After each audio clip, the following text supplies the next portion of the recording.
Hello and welcome back to Female Voices. I am Teresa Reiniger, And I'm Wayna Berry. and today we are going to be closing out the series that we have been doing the last 4 weeks. This is week 5 of the series, The Hidden Layers of Grief No One Talks About. And today we're going to do Grieving the Life You Thought You'd Have. Yeah. The kind of grief that often feels invisible to other people Mhm. because maybe there's not a funeral, maybe there's other things. So we're going to dive into that. It's not just about the day someone dies. It's about identity, safety, dreams, relationships, the I future we have. thought we'd have. All of those things is kind of what we're going to dive into today. Sometimes, we're not grieving a person. We're Yeah, grieving I a got a future. You're thinking of all I the got all things. of those. Yeah, I got a story for everyone that you share. Okay, well, Every one of we're those. gonna hit, and we're gonna hopefully give you some tips on all that. So life that we thought we'd have. I think Mhm. everyone. I shared with someone the other day. Um, that's a daily. Like, Yes. I think when you wake up in the morning, you have ideas of where the day is gonna go, what's gonna happen that day, and Mm. it never goes as planned. So there's Yeah. technically, I'll say in air quotes, there's a loss and there's things that we sort of could grieve on a daily basis, because it didn't Yeah. go the way we wanted it to go that day. I think I'm grieving several things right now. One Yeah. would be my vanity. Yeah. Have this sty in my eye, and I Yeah. woke up and that was not what I wanted to do today. Or just thinking Mhm. about, like you said, with your schedule, with your day, with my electronics, they're all dead. Grieving a lot right now. But Yeah. definitely, there's multiple loss that we don't give space around. Mhm. Yeah, myself just being 46, not 25, and beautiful. That's a loss. That Yeah. that definitely is a loss. So let's dive into some of those quiet Mhm. losses that maybe you've experienced, I've experienced, like, you Mhm. know Health is one I know we talk a lot about how stress lands on the body. Mhm. And just thinking about the autoimmune disease that I found that I had last year, Mhm. which I've had probably my entire life. Now all Mhm. my joints are doing weird things. So I got to Oh. keep mobile and keep active. So Mhm. then sometimes just thinking about my own little small challenges. I think that makes me give my mother more grace. You know what I'm saying? Of just growing older and just knowing all the changes that women Mhm. body goes through of having Mhm. children, getting older. Society's not celebrating us when we get older. Yeah. They don't celebrate the gray hair. We don't all these kind of things. We could What about celebrate you? those. Well, and I was just gonna say there's just so many things. I feel like at this Mhm. point right now in my life, I am definitely celebrating my health. I have worked Good. super diligently for the last year, and Mhm. especially the last, I'm going to say 6 or 7 months. And I'm ready really to regain my strength. Mhm. I would say, as far as health with joints and Mhm. inflammation, a lot of that I have been able to release from my body. Now it's like, now that that's gone, just working back the strength because Mhm. and the muscle, which is difficult. It is definitely something that I lost for several years, and I'm Mhm. looking to regain that. But and that was What was difficult. your process though for, like you said, just feeling back balance with your health and everything? Yeah. What was that process? So for me, I've always, and I don't know if I've ever shared this on an episode, that I am Mhm. a certified health and nutrition coach, Cool. which I I did didn't know that. years ago. Mhm. Um, and did a lot with that, worked with clients and stuff with Mhm. their health. But I kind of got away from that. I mean, I still had the knowledge and I felt like, Mhm. oh yeah, I know what to do here. I know what's inflammatory in the body. And I'll Mhm. say in air quotes, I know what is put out there, what is Mhm. inflammatory to your body, which is Mhm. typically they say like 5 things like soy, alcohol, caffeine, dairy, gluten. I think those are the 5. And, Mhm. Mhm. I worked towards eliminating those, but then until I thoroughly went to a different chiropractor that Mhm. really reset my nervous system better for me, Mhm. that allowed me to then I got a test done that stand for what foods were good for my body and what weren't good for my body. Yeah. And that helped me dive into eliminating really what wasn't good for me to put in my body. Mhm. And some of the myths or some of the facts that came from that, like we've been told, like iceberg Mhm. lettuce, well, there's no nutritional value in that. Yeah, I can't eat iceberg, I'll throw up, And but I yeah. will share with you, for me, when that scan came back, iceberg lettuce was a good thing for me to eat. And it Oh. wasn't because of the nutritional value, it was Mhm. because of the water content that is held within Mhm. iceberg lettuce. Same with rice. There's Mhm. water Okay, content there. So good for my that makes body, but sense. society says, in air quotes, those aren't good things for you to eat because of Mhm. nutrition. So we can't always look at nutritional value. We need to look at what's really good. So for me, knowing what was good for me to consume and knowing what to eliminate. For me, it ended up being dairy was very inflammatory. Mhm. And so getting rid of that and getting rid of the gluten has really been a huge change for me Mm. to Mhm. regain Mhm. my health. Getting rid of the inflammation in my body has been amazing. Hmm. Gotcha. Yeah. I mean, all of those things I don't eat on a regular basis Yeah, anyway, but yeah, I yeah, have seen positive steps just with the clean eating and the clean living kind yeah, of thing. yeah, So definitely agree with you there with a lot of those things because I don't eat them because yeah, I was just yeah. like, "Oh, my stomach, I don't feel good. Mhm. There's my first warning sign. But I think the Lord has just been gracious though. He just was like, I need to help her out. Yeah. Yes. She needs some help. Let me just mess up her system a little bit so she can't eat anything but just good stuff. Yeah.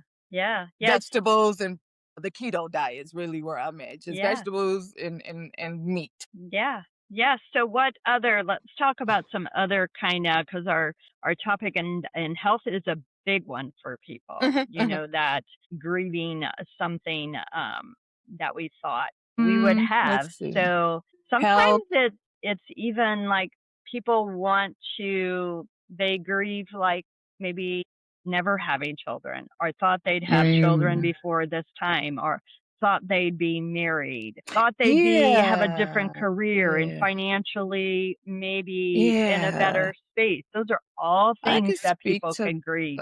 Yeah. those. I like when I got divorced the first, when I got divorced from my ex-husband, I felt like, oh, I'm a stigma. I'm in that 50%. I'm a black woman who's unmarried and my son's growing up in this house without his Mhm. father. So and then, but a coworker said, he said, but Wayna, what about the women who have never been married? And at least you've been married, once. Yeah. And I was just like, that's a thing? And he was like, nobody's ever asked or whatever. And so I don't know. I can't say it's a foreign concept because I have aunties who've never been married. Mm. I don't think it's because they didn't want to. I don't believe that. I believe they didn't care about that. That wasn't a priority for Sure. them. So I wish kind of our society would like grant each one their Yeah. space. If you're a woman who don't want to be married, some people don't want to be coupled. They don't have that need. Yeah. And others do. So I just like let's give space to each one. Mhm. But so that was hard for me to be a divorced mom and to feel like I got this big, letter A on my chest every time I take my son somewhere because we don't have the same last name either. Mhm. Mhm. So that was pretty challenging for me. But for me, it was kind of like the opposite. Like when I got pregnant with my son, I never saw myself with children. Mhm. So I thought I would be like the fun auntie or whatever. Sure. Sure.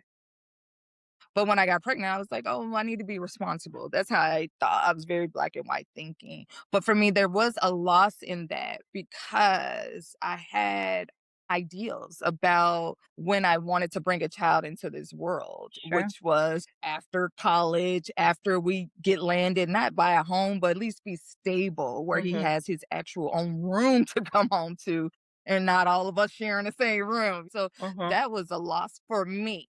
I wanted more for my son when he came into the world. Yeah, speaking to like that, the invisible grief. It was a grief that Mm. you felt, but no one else really saw that. It was invisible kind of to all of them that you were going through that. There was twofold though. So that was one. The Mhm. other one was I was on a one birth control and I was trying out birth control. So that's really how he slid in there because Okay. I was like, "Oh, this one makes me sick," which is what a lot of women go through, right? This one makes you sick, this one makes you gain weight, this one makes you depressed. Mm. So I'm playing around with that. I wasn't trying to conceive, but when I told my husband that I was pregnant, he was like, "Ooh, what took so long?" So I felt another loss at that time Mm. because my husband was 12 years older than me. So he was Mhm. 36. He was ready to, Sure. start a family. I was 23, like I was Mhm. not. And so I kind of felt, like I got played really. You know what I'm saying? Just really. He wanted a kid. I didn't have any. He didn't have any. And he just wanted to do what he wanted to do. Because Sure. any other situation where you tell your partner that you're pregnant is usually a shocker for the men. Usually. They're like, "What? What? What?" None of this was he was like, "Oh, I was wondering what took so long." And then I cussed him out. This is not therapeutic in any sort of way, but I went off. So he Mhm. could not say baby, pregnancy, anything the entire time I was pregnant. And I was big as a house. He said, Oh, "Yeah, I can't say anything. I can't say yeah. anything." Yeah, and I will share like the biggest thing that I remember going through as far as the quiet grief or the invisible grief was really my own miscarriages and then Mm, my daughter's infertility diagnoses and their mm, miscarriages because those are things that people don't see, they don't understand.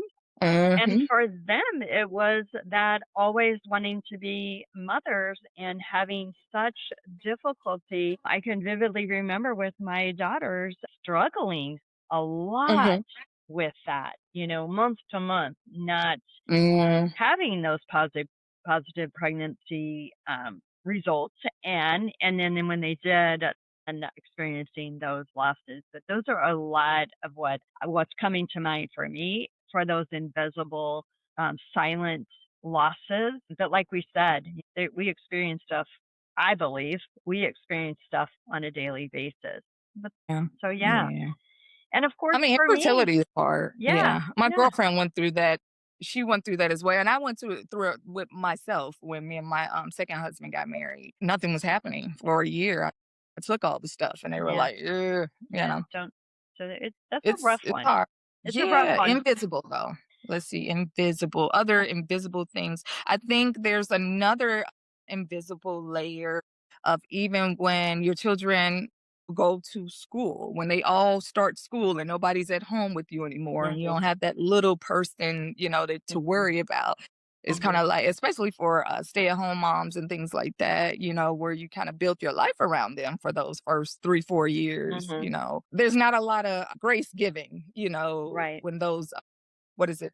Your identity changes. Yeah, identity is a huge part of it. Mhm. Wanting to even with careers, like, I think sometimes I was just gonna say it. we go to s Mhm.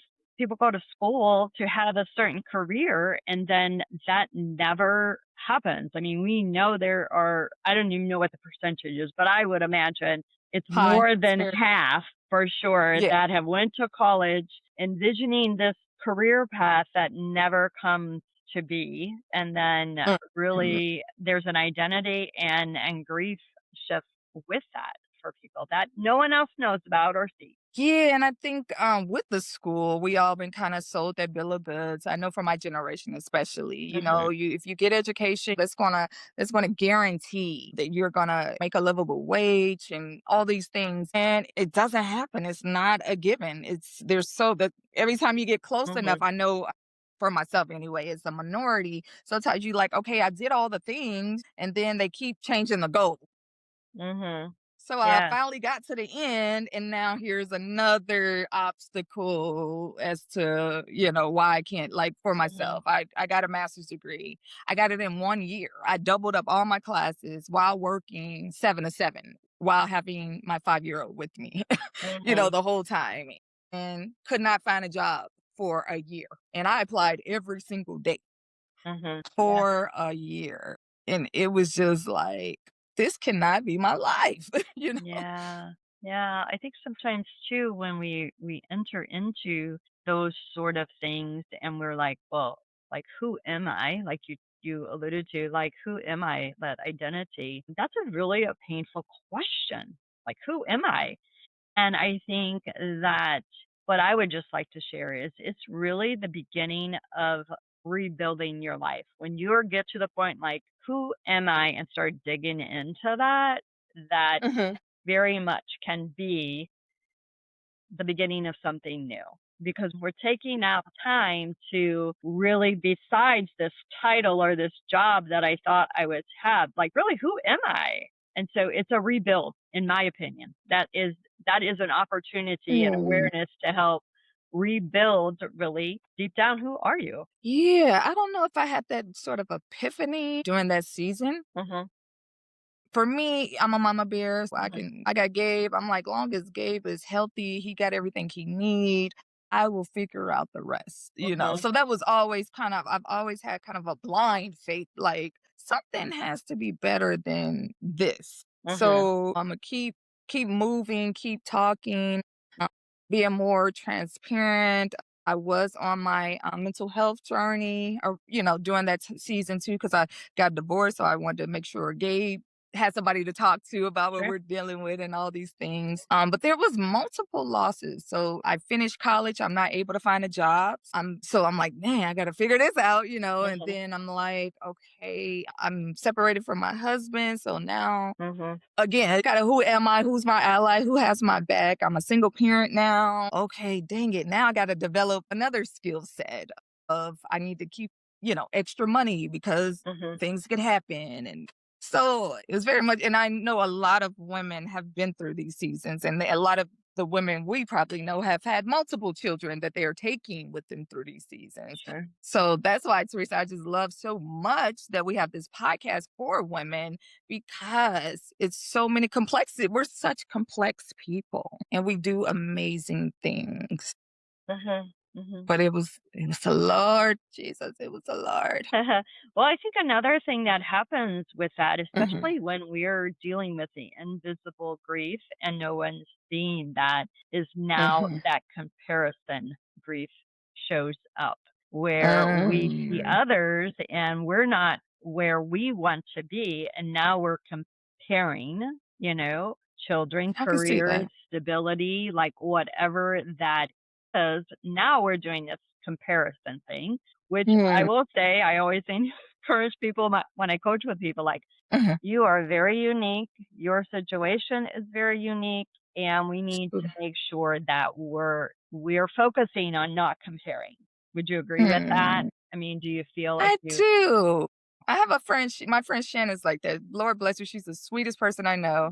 But Mhm. she's one of those people, she doesn't give herself her issues, her distress, any Mhm. space. Cause she'll say, well, Wayna, you lost your son. So your life is like more important. I shouldn't be worried over these little things. Oh yeah, And I'm like, no, girl, the little things that's what's happening for you. So I'm yeah, here to hear about yeah, your things and what's hurting you right now, or what's yeah. distressing you. Mhm. It has just as much importance here. Yeah.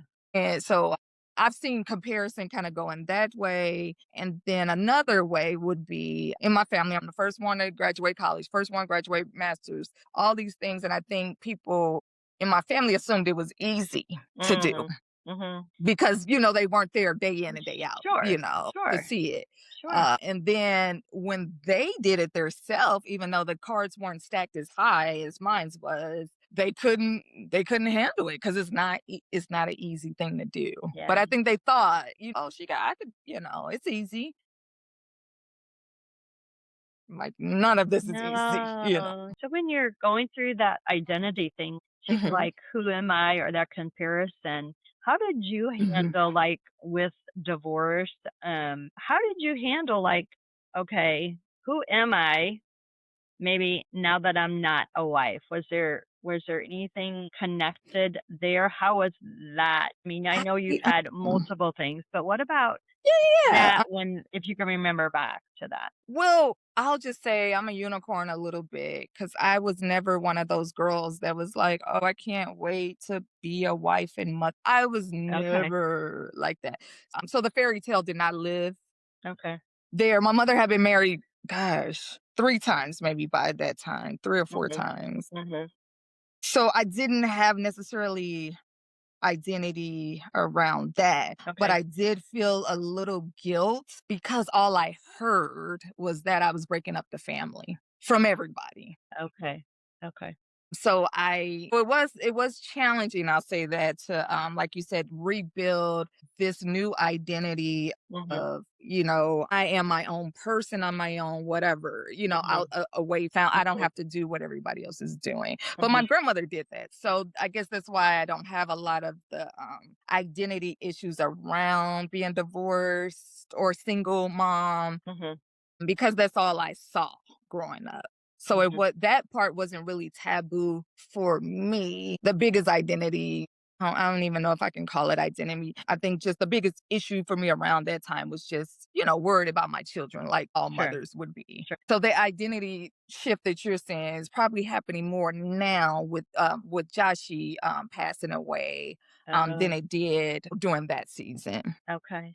Yeah. Can you speak to that? Uh, because I am a mama bear, it's very Mhm, hard to who am I? Because I was the person challenging my family to be more mhm, present, mhm, challenging them to be better parents, just challenging them like, "Hey, we don't want our kids dealing with what we went through. We need to be mhm, better for them." mhm. And then to have my own child die in such a preventable way, it's like, what do I say now? Who am I now? Because I was the child welfare advocate, Yeah, and yeah, you know wh- where am I right now? yeah. So it was very,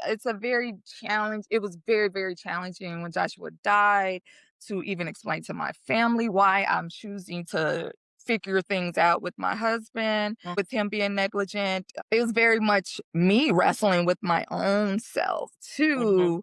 mhm, And I think the biggest one was really he did not share with his family how our son died. He's not talking about that. He's not telling anything. mhm. And I guess for me, the secrecy kind of a thing. And I was just like, I got clear. It didn't take long, but I Yeah. got clear and feel more clear being able to just speak my truth. Yes, he's responsible. Yes, this has been hard. Yes, Mhm. I am struggling with how to rebuild this foundation because, the trust is broken.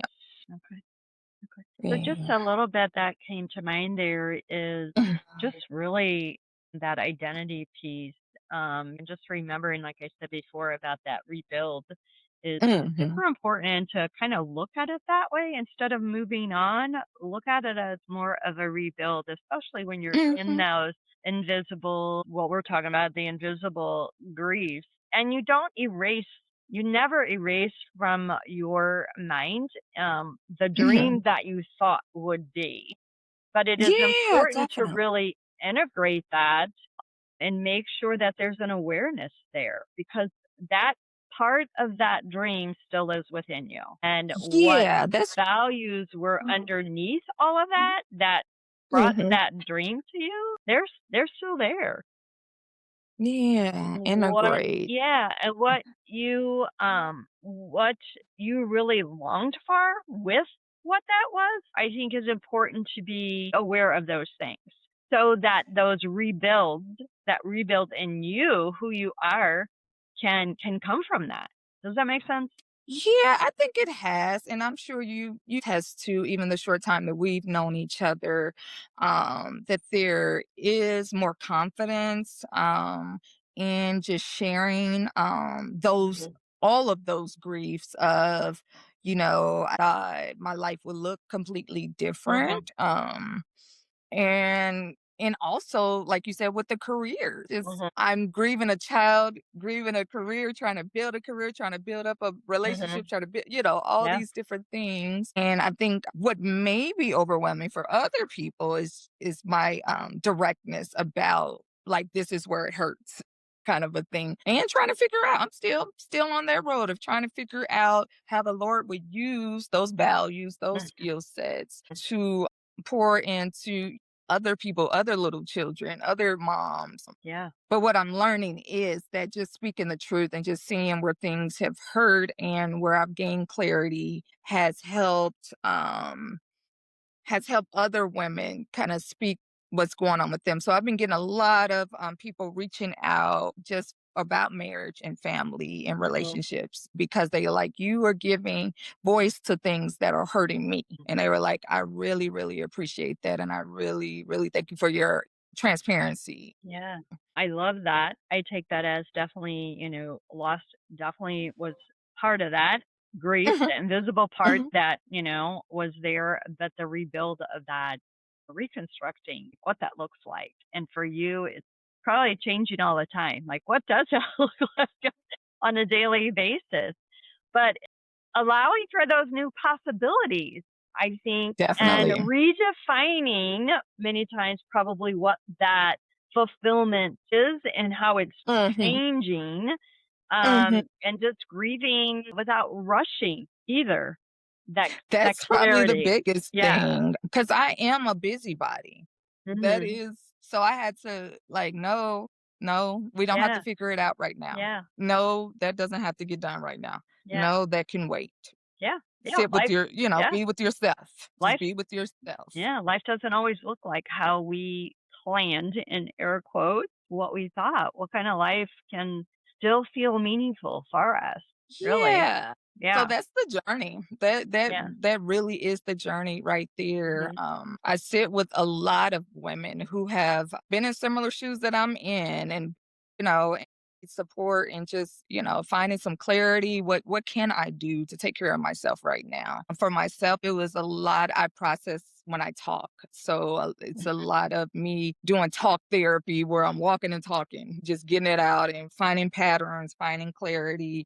But it's also really exciting when you're working with moms and they're starting to pick their self first. Mhm. That is like just the most beautiful. I have one of my clients, I mean, she has been doing it. Her standards and boundaries are high in every area. She's like, no, I'm doing this. I'm choosing myself first. And it is Good. so beautiful when you see that, Good. them to be able to just, where you're not coaching anymore, you're just listening. They're like, yeah, no, I'm not doing that. And this is what I'm doing. And da, da, da. I'm like, okay, you got it. Mhm. I don't even need to do anything, you know? Yeah, but you're there to help, I'll say help facilitate that thought process and guide that. Sometimes it's just a Mhm. question that is asked as we do our work, just a question Mhm. that's asked. And really, they do the work, is what I Yes. feel like. We're just here to facilitate the thought process and help surface because they're the only ones really deep down inside what is best for them, and That's so true. we're just there to guide along the way. Of course, if somebody's doing something that, isn't healthy, I'll guide them a different direction from where Mhm. they're Mhm. going. But for the most part, they know what it is that is best for them. It's just getting that to surface for them, which is Yeah, beautiful they when it does. might. I've dealt with, I see a lot of teens too. Mm. So some of it is, this is the first time this has ever happened to me. So I have no clue. I have no context Mhm. for what I'm supposed to do in this situation. I said, but you know how you feel. You know how it made you Exactly. feel. So it either made you feel good or it didn't, one or the other. Yeah. So I have a Let's see. couple for the listeners. I want a couple Hmm. questions that I want to put out there for them to consider, Hmm. to think about. And you can jump in there too if you want to answer these, but I want the audience to really kind of answer them for themselves Hmm. too. So, Okay. what future are you mourning? So I want our Hmm. listeners to think about that. And Hmm. what part of you is still alive underneath all of that? Okay. Let me think about it. I am mourning my baby boy's future, Yeah. especially because we worked so hard. We worked so hard, Mhm. with him getting that $2.1 million surgery and all these things. Mhm. So I'm mourning that. I'm mourning my own self because he, not saying that I did a poor job with Gabe, Gabe's my oldest. Mhm. But that was my first time being a mom. I did the Mhm. best I could and he's amazing. But I was like, okay, with my baby boy, I know better, so I'm gonna do better, right? Mhm. I'm gonna Mhm. be more patient. I'm gonna make sure I have more Mhm. time. I'm gonna make sure I'm more present, for him. And he's going to get this foundation of a mom and a dad and, and grow up, and that's what I, sought for him. And that's why I worked so hard for him. So I'm mourning that. I'm mourning my stepkids. Before I married my second husband, I was divorced for 10 years. And so I got really excited about being a mom again, about pouring into more children, just being supportive and serving my family like Mhm. that. Like I got so excited about the possibility. So I'm kind of mourning them too as Okay. we are on the other side of this grief journey. And what I kind of wanted to be there for them in a certain kind of way too. Mhm. So I'm mourning those things. I'm mourning what I thought my marriage was and the Mhm. reality of what it is now. Mhm. So it's a lot of transitions. It's a lot of those things. The second question, what I had asked is, Mhm. what part of you is Oh, joy. still alive underneath it all? Okay. I know that I'm still alive Yes, because you are. anytime, fully though, not just in survival or whatever, but Mhm. anytime I see little babies, I just am filled up. And ever since Joshua passed away, every baby I see wants to talk to me. Mm. They've never met me. They've never seen me. It doesn't matter what color. It doesn't matter anything.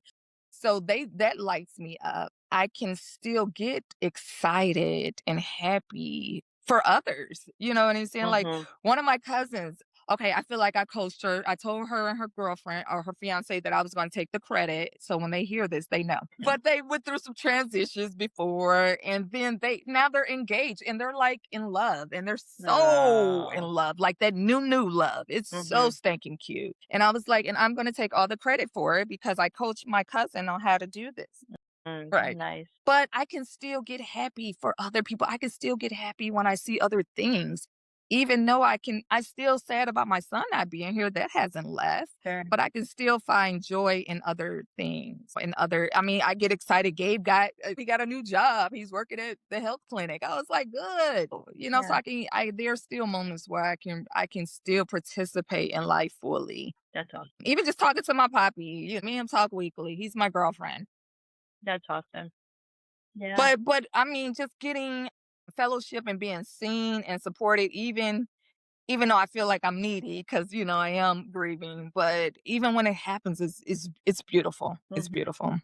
Yeah, and just kind of to add to that, I think what you kind of said there too is there is joy and grief. They are together. Mhm. Even when you see probably when I've heard other moms that have lost their children say this, like, I see other children gaining this. I see the joy and I'm happy for Mhm. them, but in the same almost moment is I'm not going to experience that with my son. The Mhm. grief of that and their joy, it's like, and it is together. It is Mhm. definitely together. It's not one or the other. They're very much right at the same time, many times. Yeah.